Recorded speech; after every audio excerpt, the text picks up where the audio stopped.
Hello friends, how are you all?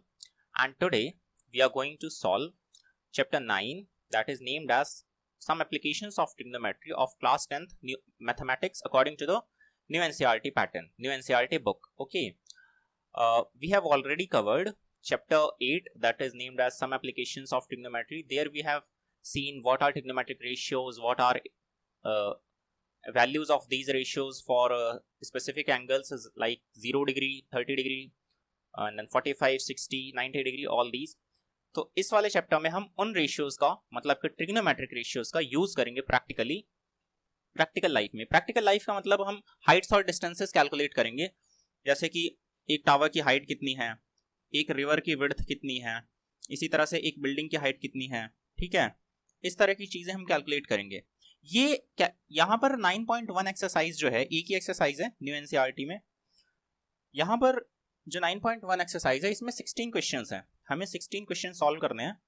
In 16 questions को solve करने से पहले हमें दो तीन टर्म्स के बारे में जानना जरूरी है, जैसे कि लाइन ऑफ साइट क्या होता है, क्योंकि हमारे क्वेश्चन में बार बार इन टर्म्स का मेंशन है।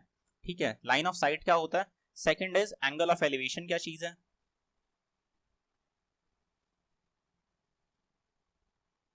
And third is angle of depression क्या होता है। ठीक है, तो लाइन ऑफ साइट क्या चीज होती है। साइट आपको पता है, साइट क्या होती है, नजर। ठीक है, तो मान लो कोई इंसान है, ये उसकी आईज है इस तरह से कुछ, और वो कोई ऑब्जेक्ट है यहाँ पर, दिस इज ऑब्जेक्ट, उसे देख रहा है, ये है आई, ये है आईज। तो यहाँ पे इसकी आईज और जिस चीज को ये देख रहा है, इन दोनों के बीच में जो स्ट्रेट लाइन होगी, ठीक है, ये क्या होगी, इसे ही हम क्या बोलेंगे, लाइन ऑफ साइट बोलेंगे।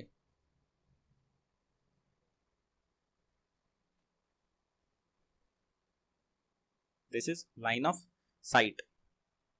मतलब कि बेसिकली क्या कि कोई भी पर्सन किसी चीज को देख रहा है तो जो रेज आ रही है वहां से, ठीक है, मान लीजिए यहाँ पे क्या होगा, यहाँ पे सन होगा, ऐसे होगा ऊपर सन से रेज आई, यहां से रिफ्लेक्ट होके उसके आईज में गई, तो इस रेज ने, ये जो रे है, इस रे ने जो पाथ फॉलो किया है उसे ही हम लाइन ऑफ साइट बोलते हैं। और रे उसकी आईज में जा रही है और इमेज फॉर्म कर रही है, उस रे के द्वारा फॉलो की गई लाइन को क्या बोलते हैं, लाइन ऑफ साइट। सिंपल भाषा में एक स्ट्रेट लाइन ज्वाइन कर रही है जो आईज और जिस चीज को देखा जा रहा है उन दोनों को। ठीक है, second is angle of elevation.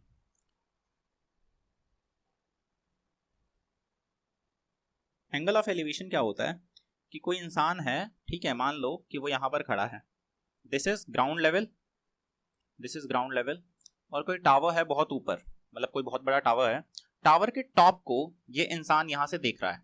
ठीक है, लाइन ऑफ साइट क्या है, ये है लाइन ऑफ साइट, और हॉरिजॉन्टल क्या है, इसके आईज से हॉरिजॉन्टल क्या है, ये जो लाइन है ग्राउंड लेवल है, ये क्या है, ग्राउंड लेवल।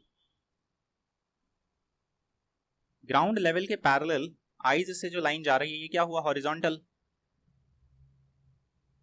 तो हॉरिजॉन्टल और लाइन ऑफ साइट के बीच जो एंगल बनेगा ऊपर देखते वक्त वो क्या होगा, angle of elevation.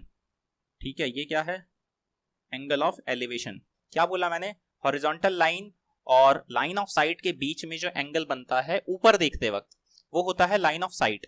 Angle of depression क्या होता है, सेम इंसान है, इस बार वो यहां पर है, ठीक है, या मान लीजिए पर्सन इज हियर, यहां पर है वो पर्सन, और अब एक डिप्रेशन है, मान लो कोई बहुत बड़ी वैली है, ठीक है, ये वैली है, यहां पर कोई ट्री है, अब ये जो पर्सन है वो इस ट्री को देख रहा है, तो ये है ऑब्जेक्ट, लाइन ऑफ साइट क्या हुआ, ये लाइन ऑफ साइट हुई, this is line of sight. ये क्या है, ground level, GL। Then line of sight ये है, हॉरिजॉन्टल क्या है, लाइन ऑफ साइट, हॉरिजॉन्टल क्या है, जो ग्राउंड लेवल है उसके पैरेलल एक लाइन आईज से जो जा रही है वो क्या है, हॉरिजॉन्टल। अब हॉरिजॉन्टल और लाइन ऑफ साइट के बीच में जो एंगल बनता है उसे क्या बोलते हैं, डिप्रेशन। लेकिन कब, जब वो नीचे देख रहा होगा तब एंगल ऑफ डिप्रेशन बनेगा। ठीक है, नीचे देखते वक्त एंगल ऑफ डिप्रेशन बनता है और ऊपर देखते वक्त एंगल ऑफ एलिवेशन बनता है। अब हमें यह पता है कि यहां इस पेड़ से गुजरती हुई जो लाइन होगी GL के पैरेलल ही, मतलब ग्राउंड लेवल के पैरेलल ही, वो क्या होगी, वो भी हॉरिजॉन्टल होगी। और ये दोनों जो लाइंस होंगी ये क्या होंगी, ये वाला जो हॉरिजॉन्टल होगा, ये वाली जो लाइन और ये वाली जो लाइन है, ये क्या होंगी, पैरेलल। तो यहां पर जो एंगल है और यहां पर जो एंगल है, ये दोनों क्या होंगे, इक्वल एंगल होंगे। ठीक है, ये दोनों क्या होंगे, इक्वल एंगल। यहां पर इंसान खड़े होकर देख रहा होता ऊपर इसको, तो फिर क्या हो जाता, एंगल ऑफ एलिवेशन हो जाता। तो ऊपर बनने वाले एंगल को क्या बोलते हैं, एंगल ऑफ एलिवेशन, और नीचे बनने वाले एंगल को एंगल ऑफ डिप्रेशन। ठीक है, अगर लाइन ऑफ साइट हॉरिजॉन्टल से नीचे होगी तो एंगल ऑफ डिप्रेशन बनेगा, और लाइन ऑफ साइट हॉरिजॉन्टल से ऊपर की साइड हो जाएगी तो एंगल ऑफ एलिवेशन हो जाएगा। तो यहां से ये वाला क्या है, एंगल ऑफ एलिवेशन। तो ये जो एंगल ऑफ डिप्रेशन है इस एंगल के इक्वल है। किस तरह से, ये जैसे पैरेलल लाइंस होती हैं और ये ट्रांसवर्सल होता है, ये दो पैरेलल लाइंस होती हैं, जो अल्टरनेट एंगल्स होते हैं वो क्या हो जाते हैं, इक्वल हो जाते हैं।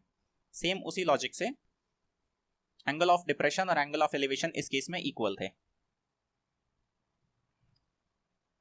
अब यहाँ पे क्वेश्चन सॉल्व करने से पहले ये देख लेते हैं कि एक दो तरह के सवाल होते हैं, या तो एक ट्रायंगल इन्वॉल्व होगा क्वेश्चन के अंदर, या फिर दो ट्रायंगल्स होंगे। ठीक है, जैसे कि, या फिर दो होंगे भी, जैसे एक ट्रायंगल है, जैसे मान लीजिए एक ट्रायंगल है, एक ट्रायंगल इन्वॉल्व हो रहा है, या फिर दो ट्रायंगल इन्वॉल्व हो रहे हैं, जैसे कि ये वाला ट्रायंगल इस तरह से, ये वाला फिगर जो है ये। ठीक है, तो सिंपल जो सिंगल वाला ट्रायंगल होता है इसमें तो बहुत ही इजीली सॉल्व हो जाता है। फॉर एग्जांपल हमें एक एंगल दिया होता है, मान लो एक एंगल दिया होता है थीटा। ठीक है, यहाँ पे 30, 60 कुछ ऐसा दे देते हैं। स्पेसिफिक एंगल्स को ही यूज किया जाएगा 0 डिग्री, क्योंकि हमें स्पेसिफिक एंगल्स की वैल्यूज ही बताई गई हैं। ठीक है, 10th क्लास तक। तो 0 डिग्री या फिर 30, 60 डिग्री, 60 से पहले 45 आएगा, 45 degree, then 60 degree, then 90 degrees. ये इन्हीं पांचों में से कोई एक एंगल होगा। तो 0 और 90 तो वैसे ही नहीं होंगे दोनों एंगल, ये कभी नहीं आएंगे।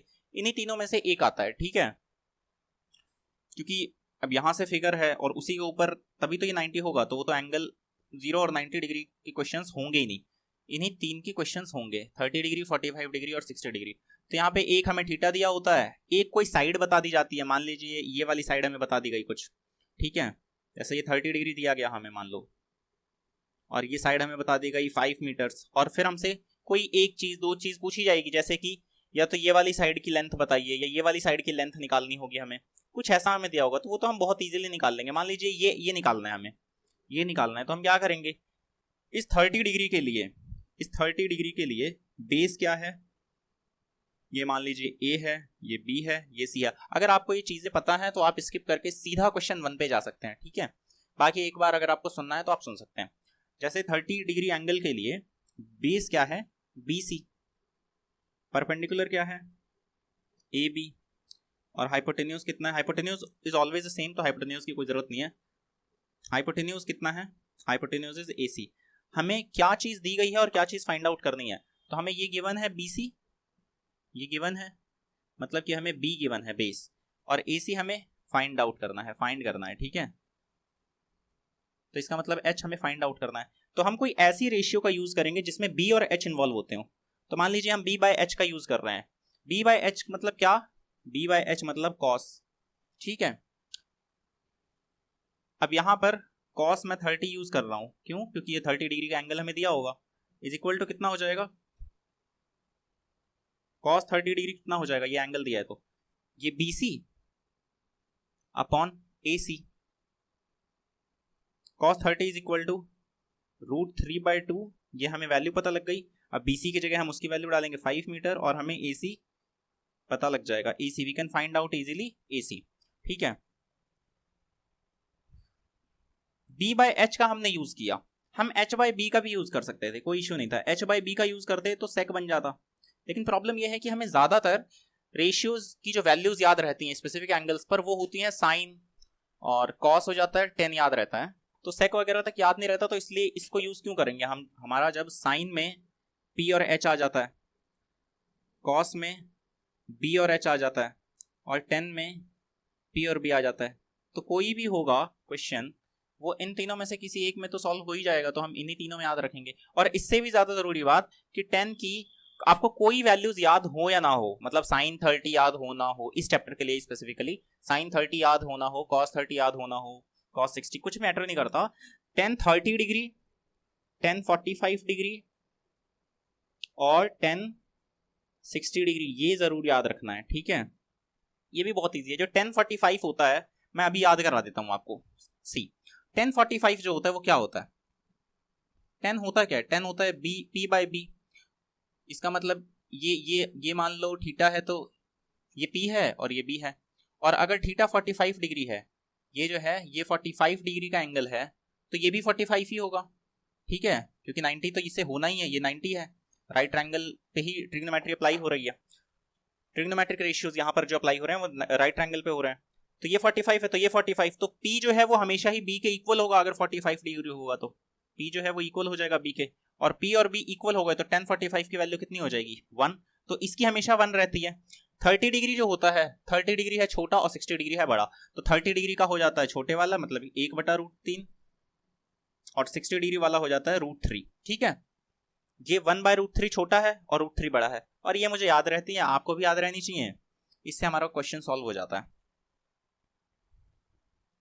अगर मल्टीपल ट्रायंगल का क्वेश्चन आ जाए, मतलब कि 2 ट्रायंगल्स हैं, 2 ट्रायंगल्स का मतलब ये मान लीजिए ये हमें दे रहा है, इस तरह से हमें कुछ, हमने क्वेश्चन पढ़ा और हमारा डायग्राम ऐसा कुछ बन गया, और हमें पता चला कि ये जो साइड है ये है 10 सेंटीमीटर, ठीक है, 10 मीटर, मान लीजिए 10 मीटर है, और ये जो है ये एंगल है 30 डिग्री का, और ये है 60 डिग्री का, और हमसे पूछा जा रहा है इसकी हाइट, ये मतलब कि h, ये मान लीजिए पूछा जा रहा है। तो हम क्या करेंगे, इसमें अगर हम छोटे वाला ट्रायंगल देखें तो उसमें कोई भी साइड नोन नहीं है, मतलब ना ये हमें पता है, ना ये पता है, ना ये पता है, तो हम सॉल्व नहीं कर पाएंगे। अगर बड़े वाला हम ट्रायंगल देखें उसमें भी हमें कोई साइड नहीं पता है, भले ही इसका इस साइड का एक छोटा सा टुकड़ा इतना 10 मीटर है ये हमें पता है, बट हमें ये तो पता ही नहीं है कि ये कितना है। तो इसमें हम क्या करेंगे, इसमें हम इक्वेशंस बनाते हैं। एक बड़े वाला ट्रायंगल से इक्वेशन बना लेंगे, एक छोटे वाला ट्रायंगल से बना लेंगे। तो मान लीजिए इसको भी कुछ बोल देते हैं, इसको x बोल देते हैं। तो इसको हम कैसे करेंगे, ये p/b कितना होता है? 10 थीटा। तो अब यहाँ पे करते हैं h, हम बड़े वाले ट्रायंगल को देखेंगे तो h बाय ये पूरा कितना हो गया, x + 10 इज इक्वल टू कितना हुआ, बड़े वाले ट्रायंगल में ये जो एंगल है ये कितना है, 30 डिग्री, 1030 डिग्री। अब 1030 डिग्री की वैल्यू हमें पता है कितना होता है, वो 1/√3, ठीक है।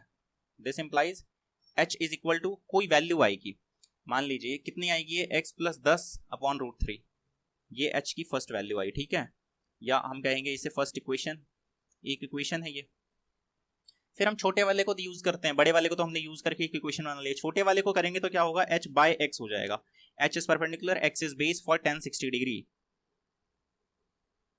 This implies h is equal to, ये जो 1060 होता है मैंने अभी बताया था कि वो कितना होता है, √3, तो x √3 हो जाएगा।